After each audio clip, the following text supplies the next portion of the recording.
bagaimana awal mula saya bersentuhan dengan hal-hal yang gaib.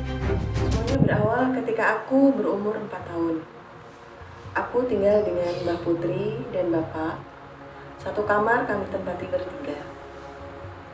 Hari itu seperti biasa, Bapak memintaku untuk tidur dan mematikan semua lampu sebelum tidur. Hari itu entah kenapa, aku sedikit gelisah. Jadi ketika mereka berdua sudah tertidur, aku masih terbangun. Peristiwa ini cukup jelas di memoriku, karena bukan sesuatu yang biasa aku temui sehari-hari. Jadi aku sangat mengingatnya. Ketika suasana semakin sunyi, tiba-tiba aku melihat tembok di depanku seperti memunculkan sebuah bayangan.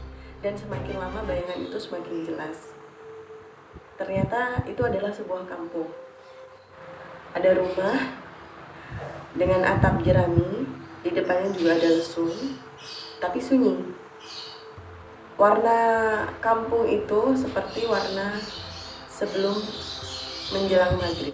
Aku memperhatikan tembok itu dengan seksama karena aku berpikir itu gambar dari TV, tapi ternyata bukan.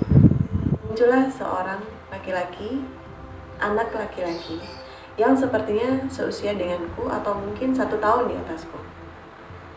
Dia tersenyum, dia nampak baik dan mencoba berkomunikasi dengan aku. Waktu itu aku sama sekali tidak memiliki rasa takut, karena aku berpikir dia adalah anak sepantaranku. Ketika dia mengajakku, seolah mengajakku untuk masuk ke dalam tembok itu, aku menggeleng. Karena tentu saja bagaimanapun walaupun dia anak kecil, dia masih asing. Malam itu selesai seperti biasa. Oh ya, sebelum kampung itu muncul, aku melihat seperti bintang berwarna-warni. Jadi dalam kegelapan itu, aku melihat munculnya beberapa warna, banyak warna. Kuning, merah, biru, hijau. Banyak warna yang menyenangkan buat aku. Anak umur 4 tahun lah ya. Kemudian aku mencoba mengambil butiran-butiran warna itu, seperti sprinkle yang berwarna-warni. Dia berubah, kadang menjadi hijau semua, biru semua, atau mungkin merah semua. Ketika akhirnya dia ada di genggamanku, muncullah perkampungan itu. Hari pertama, hari kedua, hari ketiga, dia masih terus berusaha mengajakku untuk bermain ke dalam kampungnya, kampung di dalam tembok tadi. Aku masih tidak mau. Dan dia selalu menampakkan wajah sedih ketika aku menolak ajakannya. Dia tidak berbicara, kami tidak berkomunikasi melalui kata-kata, tapi kami seolah memahami apa yang ada di dalam hati kami, apa maksud kami walaupun tanpa bicara. Hingga suatu hari, aku mau pergi. Entah bagaimana, aku bisa melihat tubuhku ada di antara Mbak Putri dan Bapak. Aku sama sekali tidak menyadari bahwa hal seperti itu adalah hal yang tidak lazim atau bahkan itu tidak normal. Bayanganku hanya aku ingin bermain dengan teman laki-lakiku itu. Kami berlarian di antara rumah. Rumah itu ramai, perkampungan itu ramai. Beberapa wanita terlihat menumbuk lesung di depan rumahnya. Tapi anehnya, tidak ada keramaian yang aku dengar. Semuanya sunyi. Mereka berkegiatan dalam senyap. Kami berlarian di antara rumah itu sampai capek. Dan aku berkata padanya untuk menyudahi bermain. Waktu itu dia terlihat senang. Kemudian dia melambaikan tangan, seolah mengantar aku pulang. Dan aku melangkah dari dalam tembok itu menuju ke tempat tidur Bapak, di mana aku melihat diriku sendiri tertidur. Kejadian seperti itu terus berulang.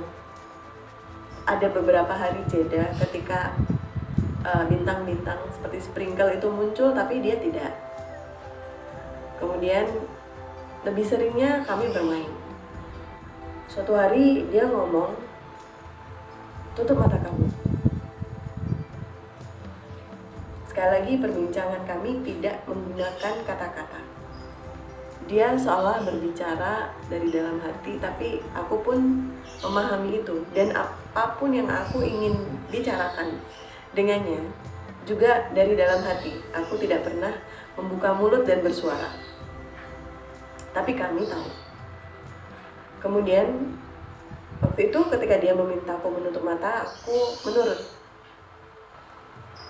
Waktu itu dia bilang, "Dia sepertinya kayak tutup mata kamu." Dia berkata seperti itu. Aku menurut.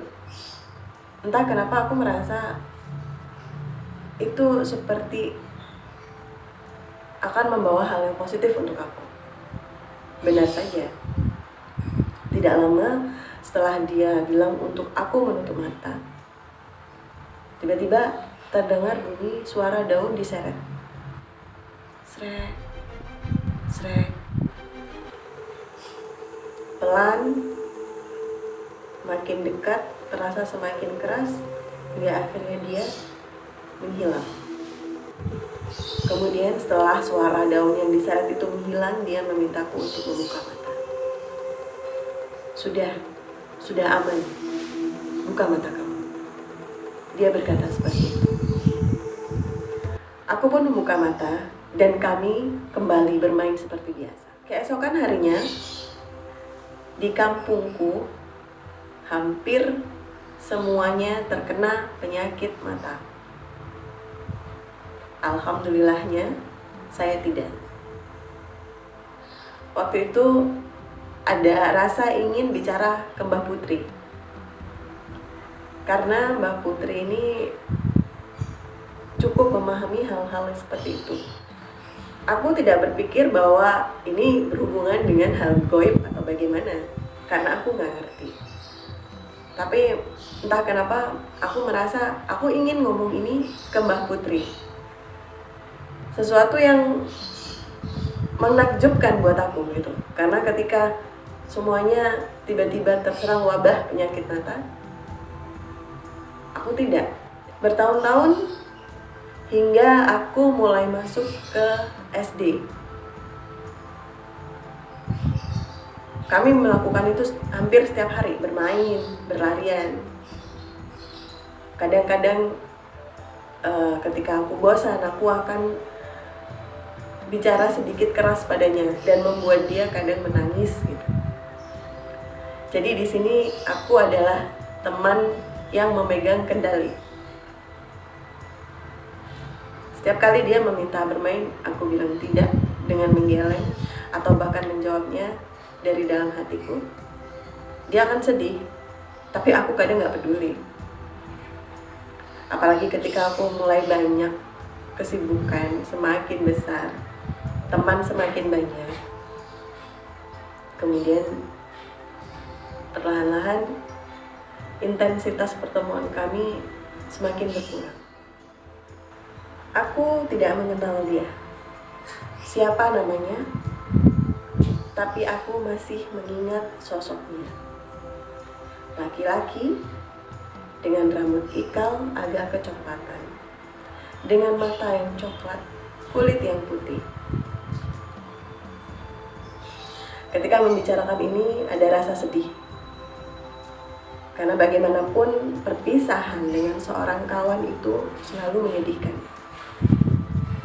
Aku tidak menganggapnya sesuatu yang menakutkan atau apapun yang orang bilang bahwa dia tak kasat mata atau dia gaib. Tapi waktu itu dia adalah temanku. Ketika membicarakan ini ada rasa sangat sedih. Suatu hari dia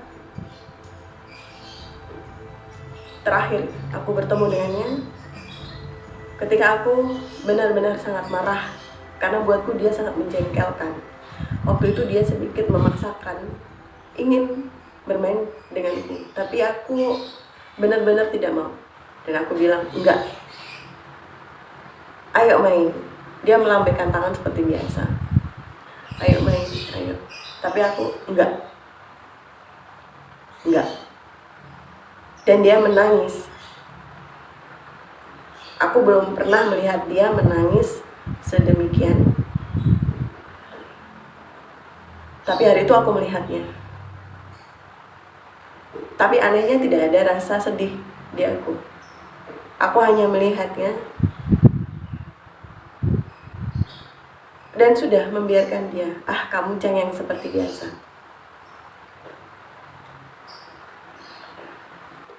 Malam itu menjadi malam terakhir di mana aku bertemu dengannya. Setelah itu aku melihat kampung itu mulai kabur dan bayangannya semakin menghilang.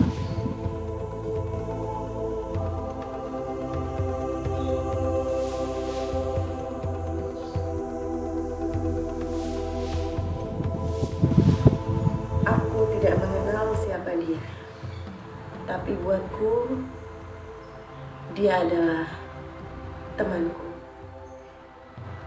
Itu sekilas kisah dariku mengenai awal aku berjumpa dengan hal gaib.